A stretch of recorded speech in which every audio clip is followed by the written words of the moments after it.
হ্যাঁ ঋত্বিকা। হ্যালো দেব, কোথায় তুমি? 6টা বেজে গেছে, আমাদের বেরোনোর কথা ছিল না?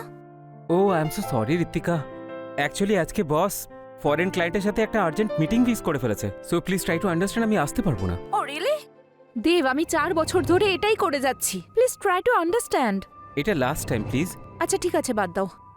ওই আমি প্লাম্বারের জন্য বলেছিলাম, সেটার কি হলো? সেটাও ভুলে গেছো তো? আসলে ব্যাপারটা হলো ঋত্বিকা, সত্যি দেব, তুমিও না? তোমার দ্বারা কিছুই হবে না, শুধু তোমার কাজ ছাড়া।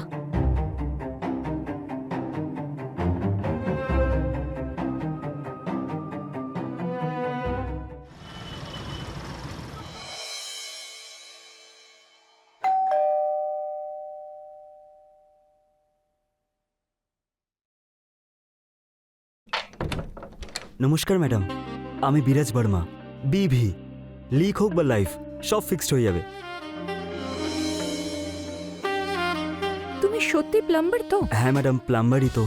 তোমায় দেখে তো মনে হচ্ছে না। ম্যাম, সবাই এটাই বলে। আচ্ছা ঠিক আছে, ভেতরে এসো।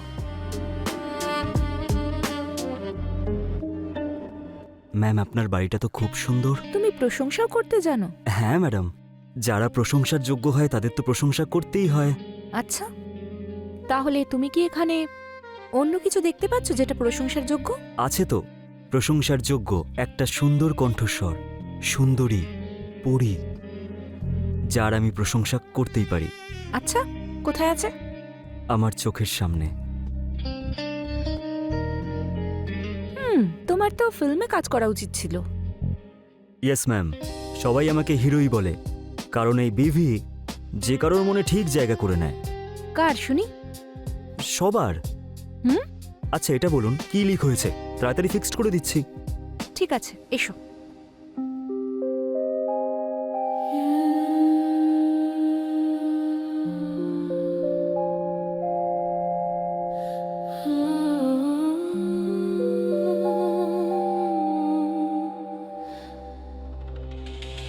হ্যাঁ ম্যাম, বলুন কি লিক হয়েছে? ওই শাওয়ারের পাইপ থেকে জল পড়ছে। আরে বাবা, তাহলে তো স্নান করতে খুব প্রবলেম হচ্ছে আপনার। সেই জন্যই তো ডেকেছি। এক্ষুনি ঠিক করে দিচ্ছি। বিরাজ বর্মা মানে বিভি, লিক হোক বা লাইফ, সব ফিক্সড করে দেবে। নে এবার ঠিক হয়ে যা। ম্যাম, মনে হচ্ছে আপনার সাহায্যের প্রয়োজন আছে। হ্যাঁ, বলো না। আপনাকে ধরতে হবে কি? এই শাওয়ারটা।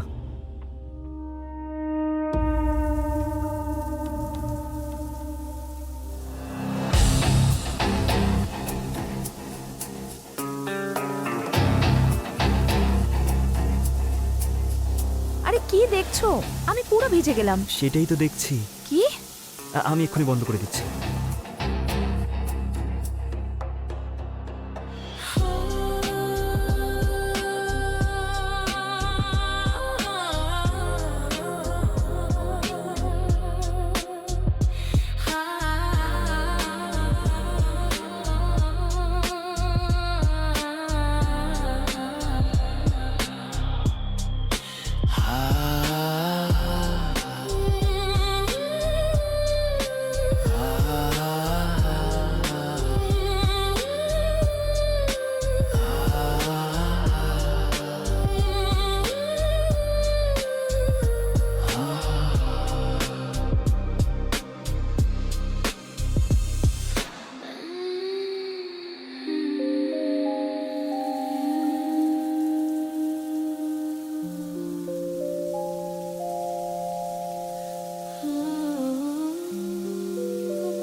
ভেতর থেকে তো আপনি খুবই সুন্দরী। তাই মনে হচ্ছে প্রশংসা করায় তুমি খুব এক্সপার্ট। আর আমার মনে হয় তোমার গার্লফ্রেন্ড না তোমার সঙ্গে খুবই হ্যাপি থাকে। কেন, আপনি খুশি হননি? হয়েছি তো।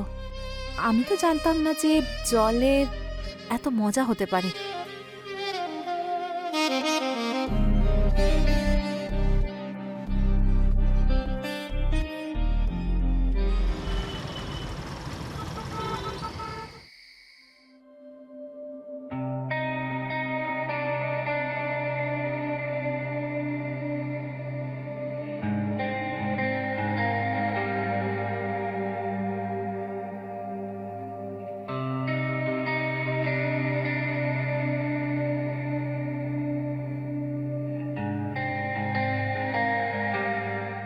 আমি বিরাজ ভার্মা, বিভি।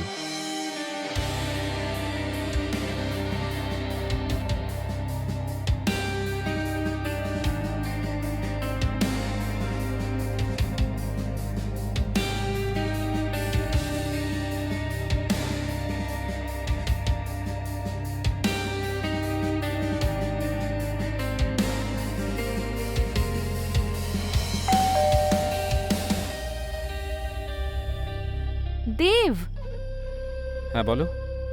কখন থেকে অপেক্ষা করছি আমি, খাবারটা খেয়ে নাও। আমি অলরেডি খাবার খেয়ে নিয়েছি ক্লায়েন্টের সঙ্গে, আর ক্লান্তও হয়ে গেছি।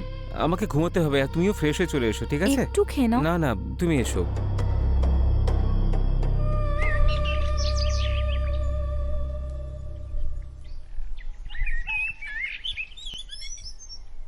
দেখলে, ইনিশিয়েটিভ নিলাম, তাই তো কাজটা হলো, তাই না?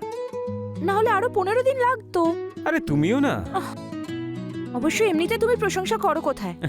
আরে কিন্তু এটা তো বাড়িরই কাজ ছিল। হ্যাঁ, কিন্তু তোমার। আরে এতে আবার তোমার আমার কি? চলো, আমার অফিসের জন্য দেরি হয়ে যাচ্ছে। আরে- চলো, bye bye bye bye bye. আরে দাঁড়াও দেব, একটাও কথা শোনে না আমার, সব সময় কাজ।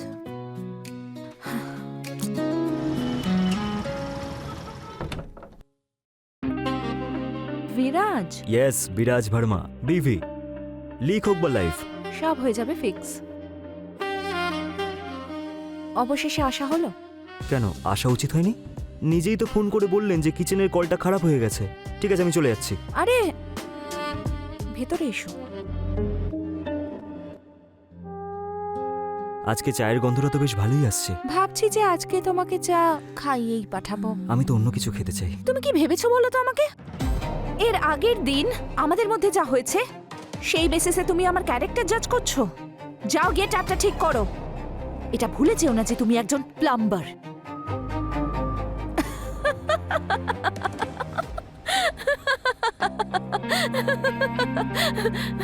কি হলো, ভয় পেয়ে গেলে?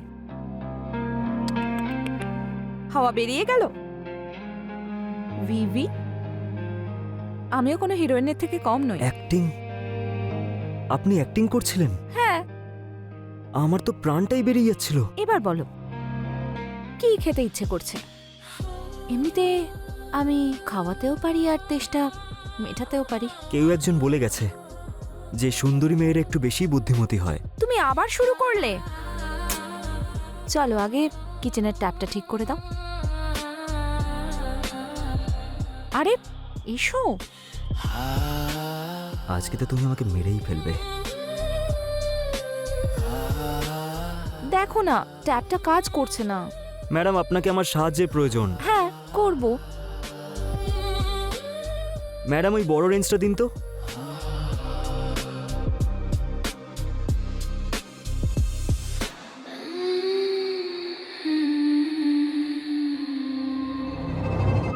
আপনি কে? হাই, আমি ঝলক। কেমন লাগলো আমার ঝলক? আমি ঋতিকার বেস্ট ফ্রেন্ড। আমরা যাই করি একসাথে করি, আমাদের মধ্যে নো সিক্রেট। আমাকেও তোমার ভালোবাসার রঙে রাঙিয়ে দাও, আমাদের লাইফ ফিক্স করে দাও, যেভাবে সেদিন ওর করেছিলে।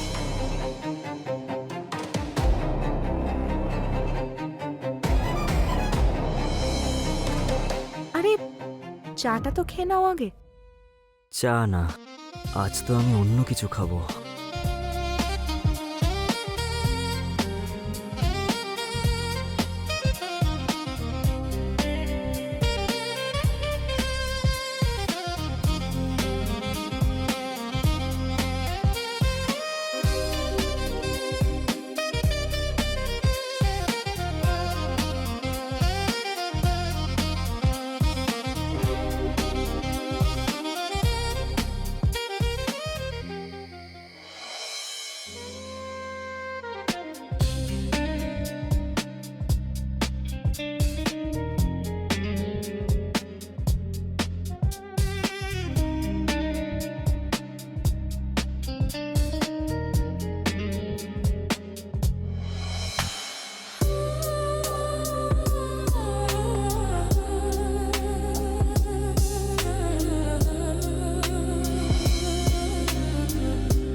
হ্যালো ঝলক, কালকের কাজের রেজাল্টটা কেমন ছিল? লিক কমেছে নাকি প্রেশার বেশি? প্রেশার তো আপনার বেড়ে গেছে ম্যাডাম। ওর হাতে জাদু আছে। হ্যাঁ, আই ফিল দ্য সেম। টুল ছোট কিন্তু কাজটা ভালোই করতে পারে। আচ্ছা, একটা কথা বলতো, ওর ফিক্স করার পদ্ধতিটা তোর পছন্দ হয়েছে তো? পছন্দ? তুই ওসব ছাড় তো। আমার তো মনে হয় যে তোর বাড়ির মেনটেনেন্স রোজ চেক করানো উচিত। বাড়ি মেনটেন রাখাও তো বড় দায়িত্ব, বল। শুধু মনে রাখিস, সার্ভিস বেশি যেন চেয়ে ফেলিস না, না হলে সিস্টেম শর্ট সার্কিট হয়ে যাবে। আরে না না, এরকম কিছু হলে আমাকে ফোন করে নিস, আমরা দুজন মিলে রিপেয়ার করে নেব। মনে হচ্ছে বাথরুমে আরেকটা কিছু লিক হয়েছে। কল টু বিভি, লাইফ আর লিক দুটোই ফিক্স করে দেবে।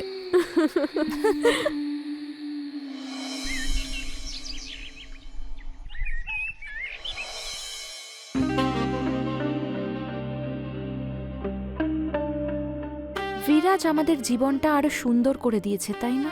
আমি তো এসেছিলাম এখানে লিকেজ ফিক্সড করতে, কিন্তু আমার সামনে তো দুটো পড়ি। তুমি না মিথ্যে বলেছিলে। আমি কি মিথ্যে বললাম? তুমি মনে নয়, তার থেকেও বেশি গভীরে যেতে পারো। তুমি সবার বাড়িতে গিয়ে এভাবেই ফিক্স করো, তাই না? যেরকম তোমাকেও ফিক্সড করেছিলাম না, তোমার লিকেজ ফিক্সড।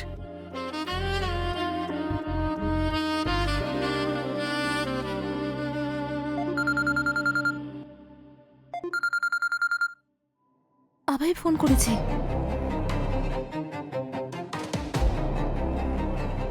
ওর স্বামী কল করেছে। Hello baby. হ্যালো, কি ব্যাপার? আজ তো খুব ভালো মুডে আছো দেখছি। আচ্ছা, আছো কোথায় এখন? ওই আমি ঋতিকার বাড়িতে রয়েছি। তুমি আর তোমার কিটি পার্টি। ঠিক আছে, রাতে দেখা হচ্ছে, এনজয় করো। ওকে। ওকে।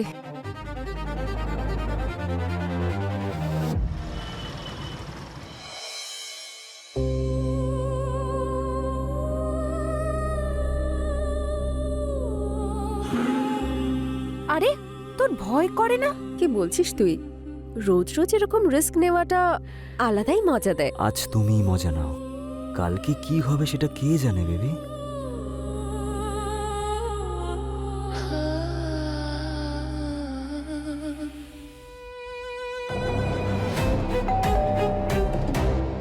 এখন কে আসতে পারে?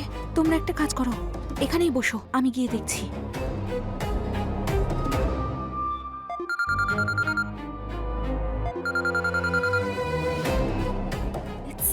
ইটস ভাই। হ্যালো, হ্যাঁ আমি ঋতিকার বাড়ির বাইরে দাঁড়িয়ে আছি, দরজা খোলো না। আরে কে এসেছে? আরে তুমি আগে গিয়ে তাড়াতাড়ি জামা কাপড় পরো, ওর হাজবেন্ড পুলিশ ইন্সপেক্টর। আরে তোমরা পাগল তাড়াতাড়ি নাকি? যাও। তোমাদের কি মাথা খারাপ হয়ে গেছে? আমাকে মারার জন্য এখানে ডেকেছো? স্বামী পুলিশে কাজ করে, সারা জীবন কি আমি জেলের ভাত খাবো বলো? তুমি তো তাও বেঁচে যাবে, আমি তো সোজা উপরে পৌঁছে যাব। দেব কল করছে। এসব কি হচ্ছে? কিছুই বুঝতে পারছি না। ঝলক,